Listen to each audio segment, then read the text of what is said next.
1991년도인가 2년도인가요?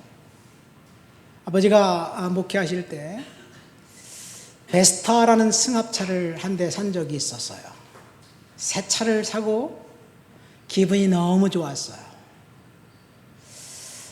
집 앞에 차를 첫날 이제 대놓고 잠을 자고 그 다음날 가봤더니 카스테레오가 없어진 거예요. 자동차 사자마자 카스테레오를 도난당했습니다. 밤 손님이 찾아와가지고 오디오 세트를 딱 뜯어가 버렸어요. 정말 황당하더라고요. 이왕이면 자동차를 통째로 훔쳐가지 그게 뭐 치사하게 그 스테레오만 훔쳐가냐 그런 생각을 했습니다. 그 다음부터 자동차를 잠갔는데 또 한 번 보고 또 한 번 보고 그런 습관이 생겼습니다. 사실 자동차가 든든히 잠겨 있었는데 첫날 그런 일이 일어났으니 얼마나 당황스러웠겠습니까? 제가 유학을 마치고 이제 귀국했는데 그때가 2001년 말이었어요. 2001년 말에 귀국해 보니까 차가 없어요. 근데 친구가 쓰던 차, 아주 낡은 차, 10년이 넘은 자동차 한 대를 저한테 쓰라고 줬어요. 자동차가 이쪽 저쪽이 다 찌그러져 있었고 그 다음에 에어컨도 나오지 않는 차였어요. 그러니까 그 차를 몰고 다니니까 너무나 편했어요.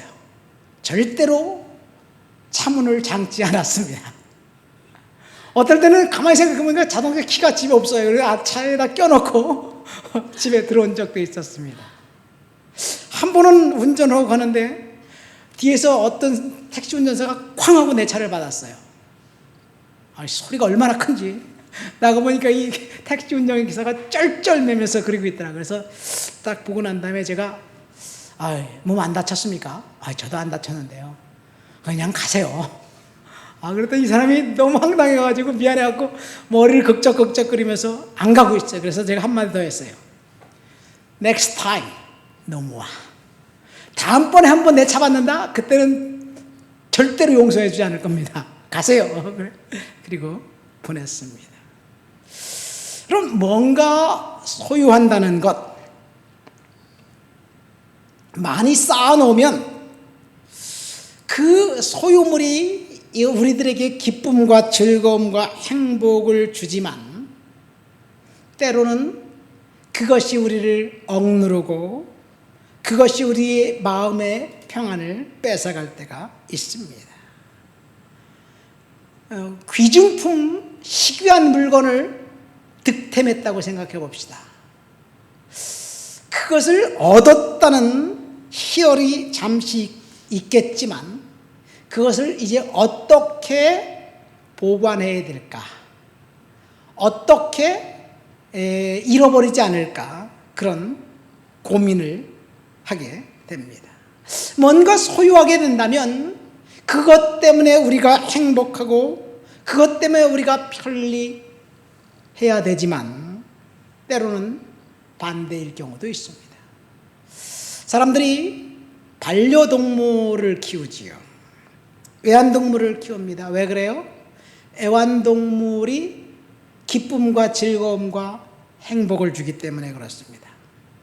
아무도 없는 텅 빈 집에 혼자 들어와 보면 너무너무 쓸쓸한데 강아지가 쪼르르 달려와서 반겨 맞으면서 온갖 아양을 떤다면 그것 때문에 행복해서 애완견을 키우지요.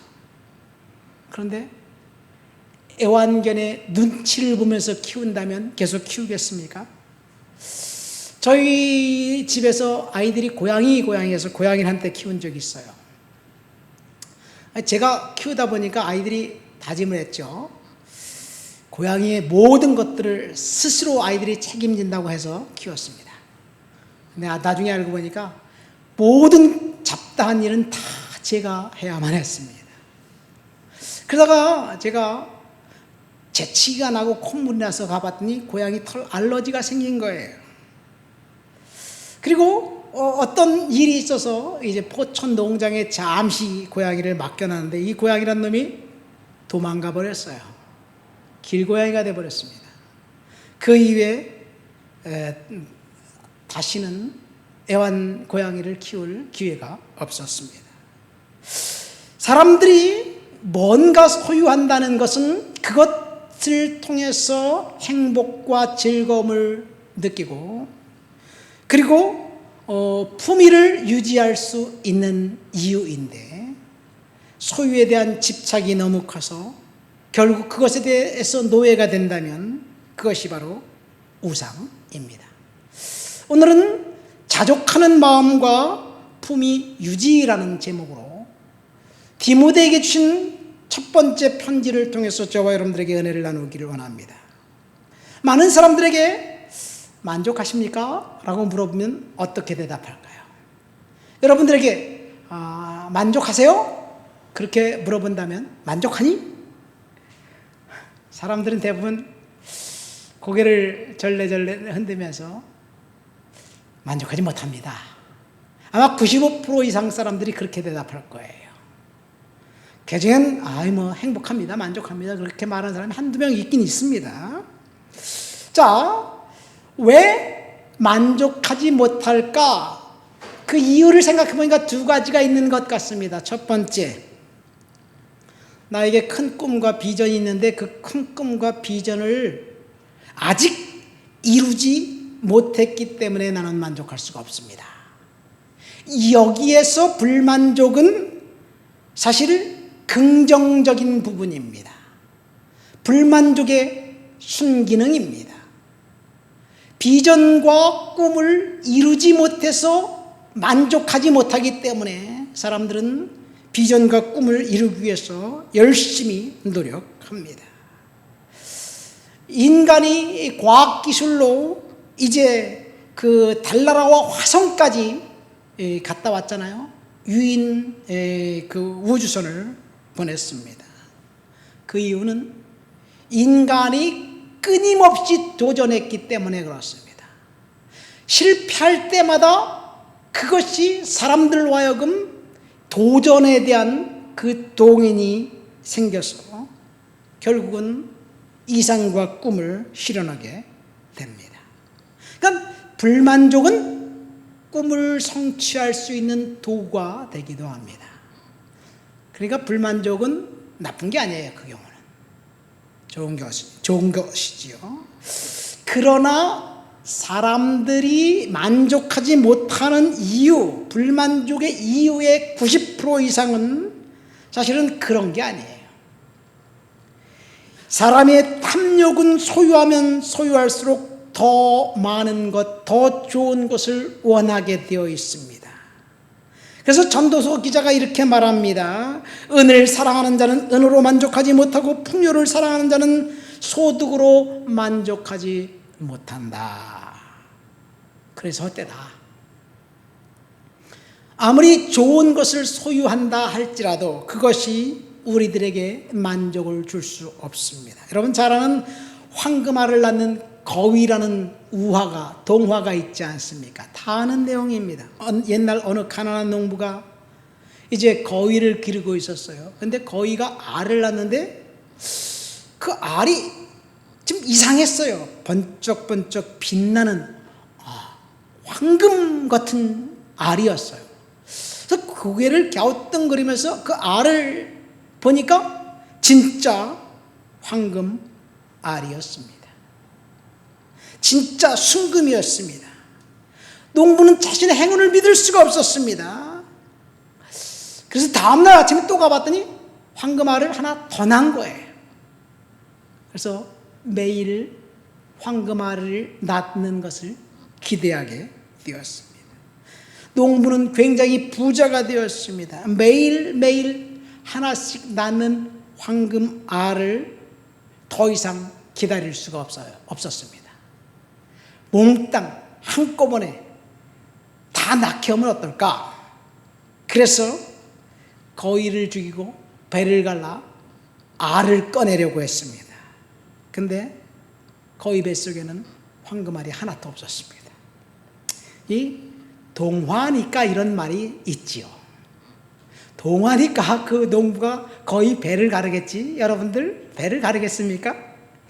황금알을 더 얻기 위해서는 거위를 건강하게 만들어서 매일 좋은 먹이를 주고 잠을 자게 하고 스트레스를 받지 말게 해야 되는데 그 거위에게서 알을 몽땅 꺼내려고 하니까 그것이 문제지요. 모든 인간이 하나님 앞에서 절제하지 않으면 탐욕의 노예가 될 수밖에 없다는 것을 우화로 이야기해 주는 것, 그것이 황금알을 낳는 거위의 우화의 교훈입니다. 탐욕이, 욕심이 결국은 자신에게 있었던 축복까지 잃어버리게 만들었다는 것. 오늘 본문 말씀 볼까요? 자족하는 마음이 있으면 경건에 큰 이익이 되느니라. 자족하는 마음, self-sufficiency예요. 스스로 만족하는 마음, 그것이 있으면 경건에 유익하다. 그러니까 자족하는 마음과 경건은 뗄래야 뗄 수가 없다는 이야기이지요. 다시 말해서 우리가 지금 주어진 환경 속에서 만족하지 않는다면 그것은 경건한 삶이 아니라는 이야기이기도 합니다. 본문에서 말하는 자족해야만 하는 이유가 두 가지를 사도 바울은 이야기하고 있습니다. 왜 우리가 만족해야 되느냐, 왜 우리가 자족해야 되느냐, 두 가지를 사도 바울이 말하고 있어요. 첫 번째, 이 7절 말씀 보니까 우리가 이 땅에 태어날 때 아무것도 갖고 온 것이 없이 알몸으로 태어났고 또 빈 몸뚱이로 돌아갈 수밖에 없기 때문에 만족해야 된다는 이야기예요. 누구나 이 땅에 올 때 아무것도 갖고 오지 않았잖아요. 근데 지금은 많이 갖고 있어요. 올 때는 아무것도 안 갖고 왔는데 지금 많이 있어요. 그러면 태어날 때부터 많아졌잖아요. 그럼 만족해야 되는데 우리는 만족할 수가 없습니다. 어느 하루 상간에 7남 3녀와 모든 재산을 다 잃어버린 욥이 이렇게 고백합니다. 내가 모태에서 알몸으로 나와 싸운즉 또한 알몸이 그리로 돌아가올지라. 주신 이도 여호와시오 거두신 이도 여호와시오니 여호와의 이름이 찬송을 받으실지어다. 이 욥은 하루아침에 모든 것을 다 잃어버리고 난 다음에 그가 고백하기를 내가 태어날 때 빈 몸뚱이로 왔는데, 빈 몸뚱이로 왔는데 다 잃어버렸다고 한다 할지라도 태어날 때 똑같은 상황이니까 하나님이 찬송을 받으실 것이다. 그런 고백을 합니다.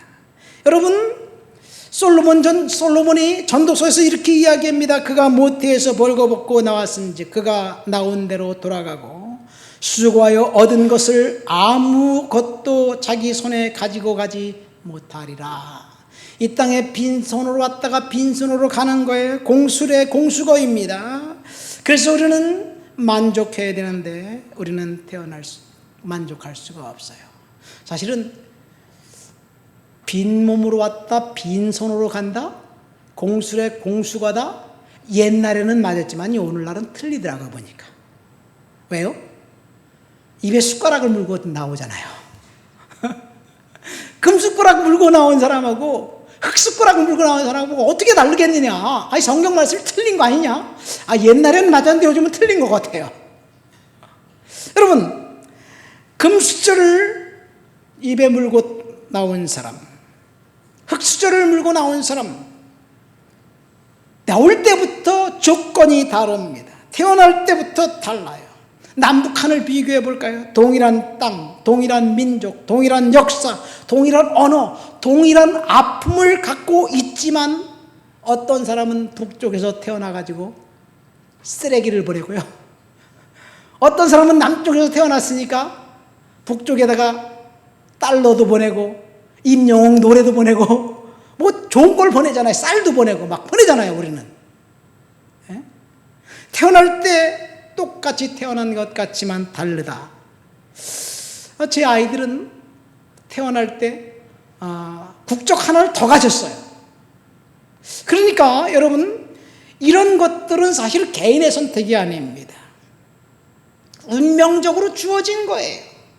운명적으로 주어진 것 우리가 바꿀 수 없습니다. 만약 저와 여러분들이 바꿀 수 있다면 노력해서 환경을 바꿔야 합니다. 그러나 우리가 바꿀 수 없다면, 환경을 바꿀 수 없다면 우리가 바뀌어야 되는 거예요. 이것이 우리가 만족해야만 하는 이유입니다. 북녘 땅 동포들을 다시 한번 생각해 볼까요? 1990년대 초 고난의 행군 시절에 300만 명이나 되는 사람들이 죽었습니다. 제가 유학 시절에 북한 죽어가는 사람들을 보면서 굉장히 아주 충격을 받았어요. 너도 나도 할 것 없이 다 충격을 받았습니다.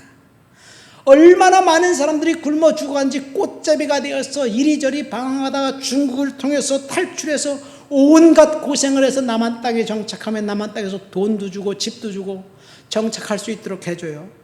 북한에서 탈출할 때는 얼마나 정말 처참했습니까? 탈출해서 남한만 가면 좋겠다라고 생각해서 남한에 와보니까 사실은 나올 때 그 마음과 지금의 마음이 달라요. 이것이 사람들의 마음입니다. 왜 만족할 수 없느냐? 왜 만족할 수 없게 되느냐? 사실은 상대적인 박탈감과 비교의식입니다. 다른 사람과 비교해서 나 자신을 보니까 비참한 거예요. 비교할 때 이 다른 사람의 약점, 나보다 못한 점을 비교하면서 우쭐해하는 사람은 한 명도 못 만났어요. 다른 사람과, 나보다 나은 사람과 비교하면서 자신을 비참하다고 생각하는 것, 그래서 불평과 불만 가운데 인생을 허비하고 있는 것이 우리의 삶이 아닌가 생각됩니다. 지금 사도 바울이 우리들에게 왜 만족해야만 하느냐? 우리가 태어날 때 아무것도 갖고 나오지 않았기 때문에, 그리고 갈 때 빈몸으로 갈 것이기 때문에 지금 있는 상태를 보면 태어날 때보다 많이 갖고 있지 않았느냐. 그래서 만족하라는 이야기예요. 마태복음 25장에 보면 달란트 비유가 나와요. 하나님이 각 사람의 재능을 따라서 어떤 사람에게는 5달란트, 어떤 사람에게는 2달란트, 어떤 사람에게 1달란트를 줬어요. 각 사람의 재능에 따라서. 이 달란트는 돈이 아니에요. 달란트는 돈의 단위가 아니라 무게 단위입니다. 무게. 1달란트가 34kg이에요. 금 1달란트를 받았으면 금 34kg을 받은 거예요. 그걸 하나님이 왜 주셨느냐? 그것을 가지고 장사해서 이득을 남겨라, 그 얘기예요. 제가 어제 금값 시세닷컴에 들어가고 금값을 한번 조사해 봤어요. 금값이 너무너무 올라가지고요, 한 돈에 43만 3천 원이더라고요, 이 금요일 날 시세가.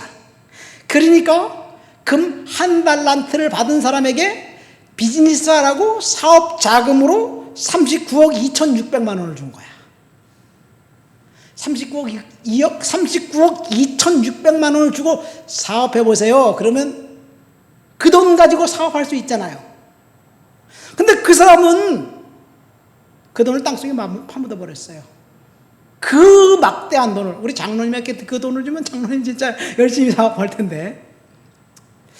자, 이 비유에 보면 왕이 3사람을 불러서 각각 재능대로 주었습니다.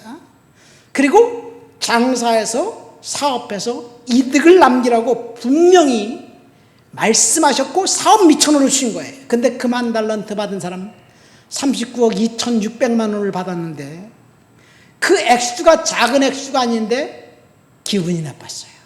왜 기분이 나빴냐?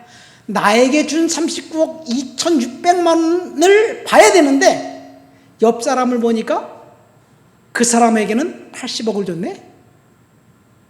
또 그 옆에 있는 사람은 5, 8, 40, 20억, 200억을 줬네. 왜 나한테 이것밖에 안 줬지? 이거예요, 바로. 그러니까 비교해서 기분 나쁘다고 생각하고, 에이, 안에 땅속에 묻어버린 거예요. 그러니까 왕이 찾아와서 그 사람이 있는 것까지 뺏어서 더 많이 가진 사람에게 줬다는 얘기예요. 사실은 여러분, 불행으로 가는 가장 빠른 길은 다른 사람과 비교하는 것입니다. 우리는 다른 사람과 열심히 비교하면서 비참하다고 생각합니다. 열심히 비교하면서 그렇습니다. 그런데 비교의식의 장본인은 사실은 사탄입니다.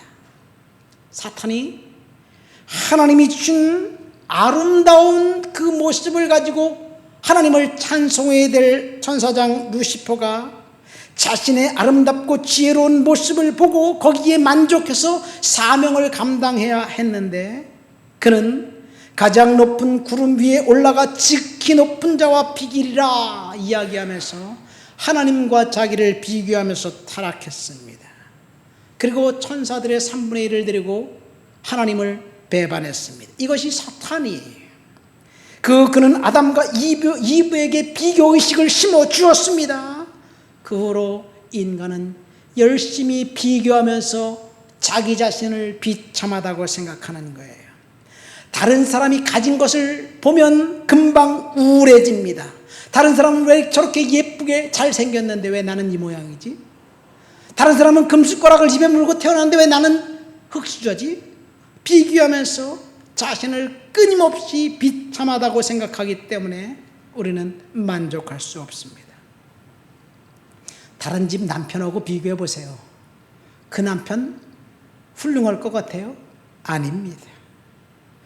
우리는 하나님 앞에서 비교의식을 떨쳐버려야 될 줄 믿습니다. 사실은 우리는 사람을 비교하는데 상품, 물건이라면 비교를 해야 돼요.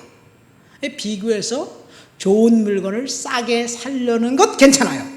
그러나 사람을 비교한다는 것은, 그것은 사람을 물건 취급하는 거예요.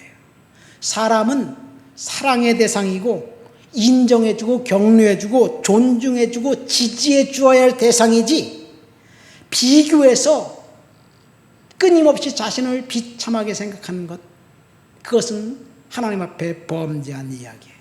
비교하면서 아이들을 키워보십시오. 그러면 아이들을 죽이는 것입니다.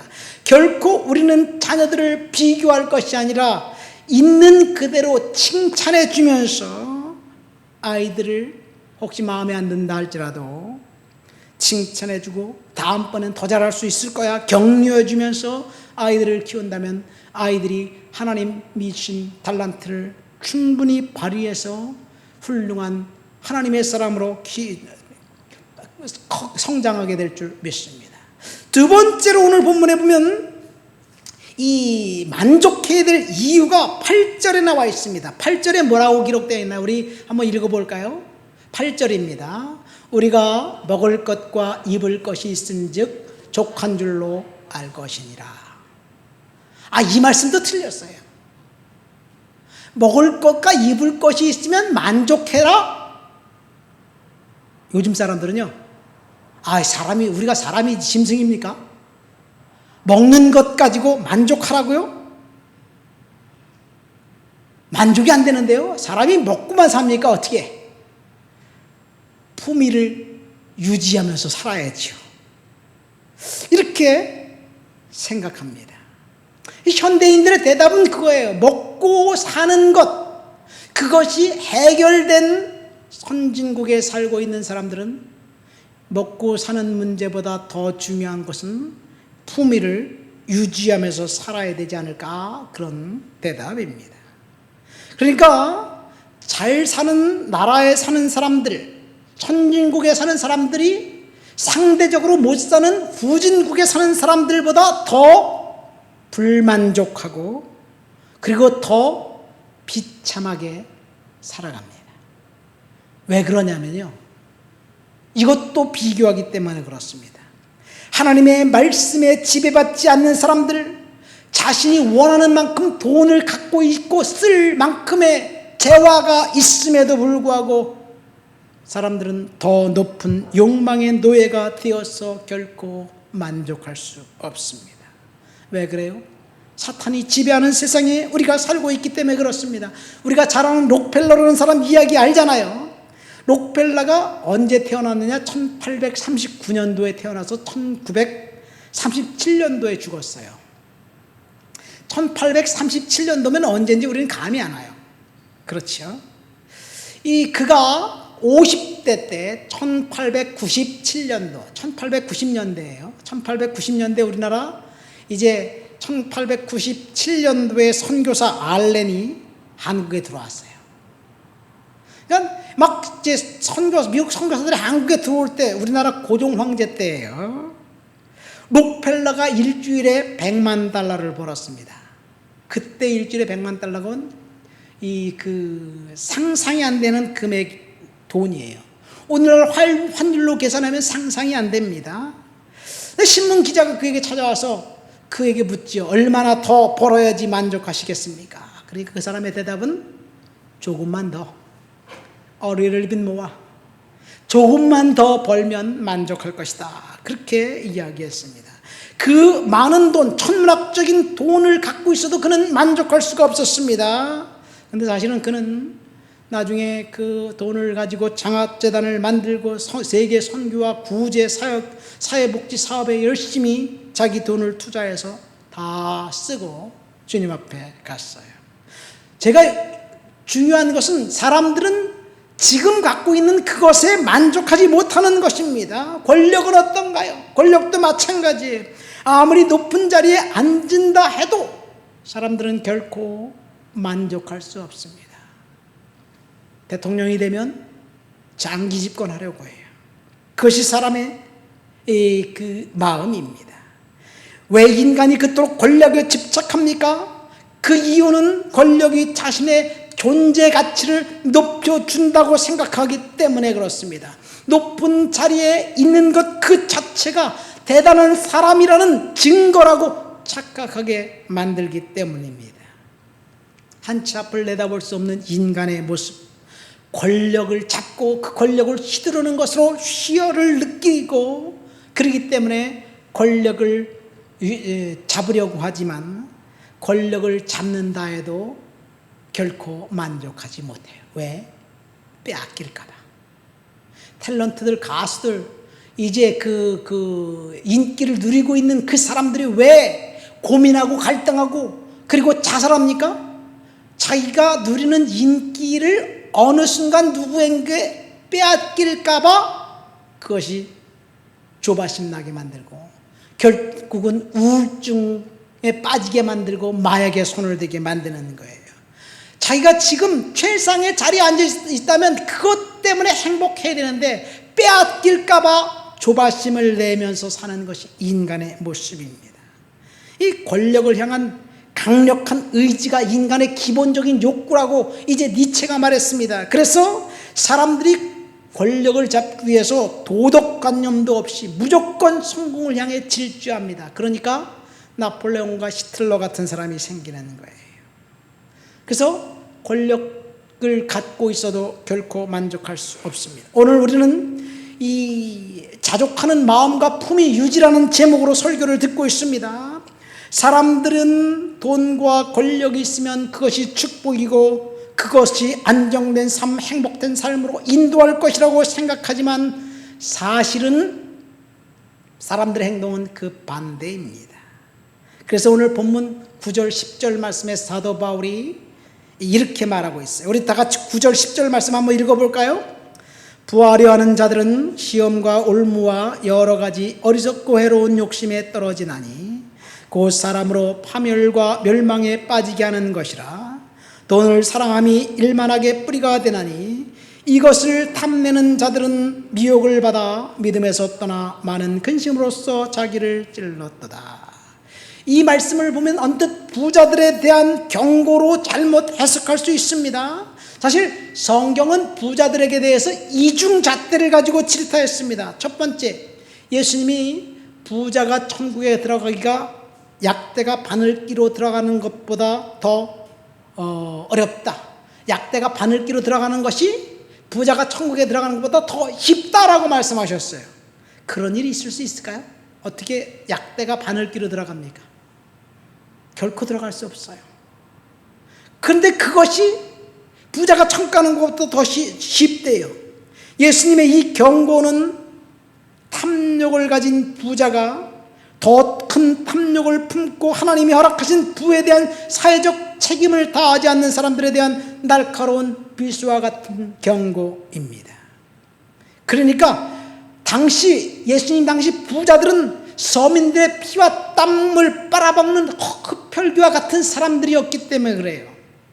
종교적으로 사회적으로 기득권층에 있었던 바리새인들, 이 사람들을 향한 주님의 경고입니다. 바리새인들을 와 있을진저 하면서 주님이 책망하는데, 핵심은 그들이 자신들이 갖고 있는 권력을 가지고 과부들의 가산을 삼켰다고 주님이 책망하는 거예요. 사회적 약자들의 재산을 늑탈한 그 부자들, 그래서 자기 자신만을 위해 살아가는 사람들, 그 사람들은 결코 천국 갈 수 없다는 이야기를 말하고 있어요. 율법학자들인 바리새인들이 종교 법규를 만들어 내고 그 법규를 통해서 가난한 사람들의 재산을 빼앗았습니다. 그리고 그들은 위선적인 기도를 하면서 사람들에게 이제 그 리더로 군림하면서 자신들의 비리를 감추었습니다. 사람들은 속일 수 있어도 하나님을 속일 수 없습니다. 이것을 주님은 질타한 거지요. 그런데 사실 성경은 부자들에 대해서 이렇게 책망만 하지 않습니다. 성경, 아까 제가 그런 말씀 드렸잖아요. 성경은 부자들에게 대해서 이중잣대를 가지고 질타했다고 말씀드렸어요. 파렴치한 부자들을 책망하지만 하나님 앞에 경건하고 거룩한 부자들이 주님 앞에 쓰임받는 것을 칭찬합니다. 아브라함, 하나님이 복의 근원으로 부르셨어요. 하나님께서 그를 축복해서 부자가 될 것을 말씀하셨습니다. 그래서 그는 거부가 되었습니다. 아브라함에게 하나님께서 물질적인 풍부함의 축복을 줄 것이라고 약속하셨습니다. 그리고 약속대로 아브라함에게 하나님께서 축복해 주셨습니다. 욥, 다윗, 사사들, 선지자들, 구약 성경에 나와 있는 사람들의 이야기는 대부분 부자들의 이야기입니다. 그들은 자신들이 가진 부를 가지고 하나님 앞에 순종했던 것을 말하죠. 신약 성경에 오면 어떤가요? 사도 바울의 선교를 물심양면으로 도운 브리스길라와 아굴라 부부, 부자였습니다. 하나님 주신 물질 가지고 열심히 충성했어요. 예수님 곁에 있었던 여성들, 부자였습니다. 마가의 다락방, 그 큰 방을 주님과 제자들에게 내어드리고 그 방에서 예루살렘 교회가 시작되었어요. 그 여성이 부자였기 때문에, 마가의 어머니가 부자였기 때문에 그 일을 감당할 수 있었습니다. 그러니까 성경은 부자에 대해서 부정적으로만 기술하지 않습니다. 풍부한 물질을 가지고 하나님 앞에 충성한 사람들, 헌신한 사람들의 이야기가 성경 이야기입니다. 저와 여러분들이 하나님 앞에 이 주신 물질을 가지고 이렇게 쓴다면 우리는 하나님 앞에 거룩한 부자가 되어야 될 줄 믿습니다. 그런데 오늘 본문에 보면 문제는 부자가 되는 것이 아니라 그들의 탐심을 책망하는 거예요. 바울은 부자가 되려고 하는 것이 아니라 그들의 욕심으로 파생된 시험과 올무와 어리석고 해로운 정욕이 문제라고 오늘 본문의 9절에서 이야기하고 있습니다. 시험과 올무와 어리석고 해로운 정욕, 이것을 멀리하라고 말했는데, 이것은 한마디로 말해서 하나님 주신 물질이 자기 것인 양 주장하면서 물질 때문에 하나님을 멀리하는 사람들을 이야기하고 있습니다. 아까 록펠러 이야기했는데요, 그는 열심히 돈을 벌었어요. 사실 록펠러는 지금으로 따지보면 악덕 기업주였습니다.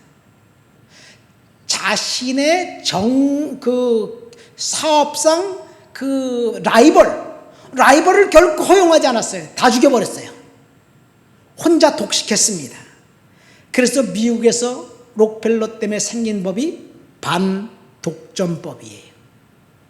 그 반독점법이 100년이 지나고 난 다음에 마이크로소프트사를 옥죄했어요. 그래서 마이크로소프트사가 반독점법을 때문에 사업을 제대로 할 수 없었습니다. 물론 그가 큰 돈을 아직도 벌고 있지만 어쨌든 록펠러는 오늘날로 말하면 악덕 기업주였는데 그는 하나님이 주신 그 돈을 가지고 라이벌 기업을 커나가는 것을 그냥 내버려 두지 않았지만 그는 탐욕스러운 부자가 아니었습니다.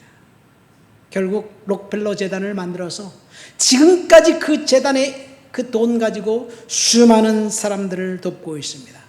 빌 게이츠와 그 아내 멜린다, 빌 게이츠앤 멜린다 그 재단을 만들어서 돈을 가지고 이제 결핵과 에이즈와 질병 퇴치, 보건, 의료, 교육 프로그램을 이제 지원하고 있습니다. 이것이 부자들의 이야기입니다. 재단을 만들어서 사람들을 돕고 섬기고 있습니다. 돈에 대한 오역 중 하나가 오늘 보면 돈이 일만하게 뿌리라는 생각입니다. 사실은 돈이 일만하게 뿌리가 아니라 돈을 사랑하는 것이 일만하게 뿌리라고 오늘 성경은 이야기하고 있어요. 돈을 사랑해서 그 돈 때문에 온갖 구린 일도 마다하지 않고 하는 것을 이야기합니다. 돈 자체는 좋은 거예요. 하나님의 영광을 위해 쓰면 되는 거예요. 오늘 본문에 보면 돈을 벌기 위한 탐욕이 문제지 돈이 문제가 아닙니다. 돈을 쌓으려는 사람들을 경고하면서 침륜과 멸망에 빠진다고 이야기하는데 영어 성경에 보면 침륜과 멸망은 ruin and destruction입니다. 한마디로 말해서 파멸입니다. 하나님을 사랑하지 않고 돈을 사랑하는 사람들 그 돈 때문에 파멸하게 된다는 이야기, 그것이 성경 오늘 말씀의 경고입니다. 그러니까 중요한 것은 하나님 신 그 돈을 가지고 사회적 책임을 다하라는 이야기예요. 그러면 하나님께서 높이 쓰실 거예요. 말씀을 맺습니다. 오늘 우리는 자족하는 마음과 품위 유지라는 제목을 가지고 설교를 들었습니다. 사도 바울은 자족하는 마음이 있으면 경건에 큰 이익이 된다고 이야기하면서 우리가 자족해야 될 두 가지 이유를 말하고 있는데, 첫 번째는 우리가 이 땅에 태어날 때 아무것도 갖고 온 것이 없고 이제 공술의 공수거이기 때문에 만족하라는 이야기입니다. 사실 우리가 만족하지 못하는 이유는 상대적 박탈감과 비교의식 때문에 그렇습니다. 비교의식을 갖고 있으면서 우리가 그 만족하지 못한다면 그것은 하나님 앞에 범죄한 이야기라는 거죠. 두 번째, 우리가 만족해야만 하는 이유는 현재 먹을 것과 입을 것이 있으면 만족하는 이야기예요. 그런데 아까도 이야기했지만 어떻게 사람이 먹고만 삽니까? 짐승이게요.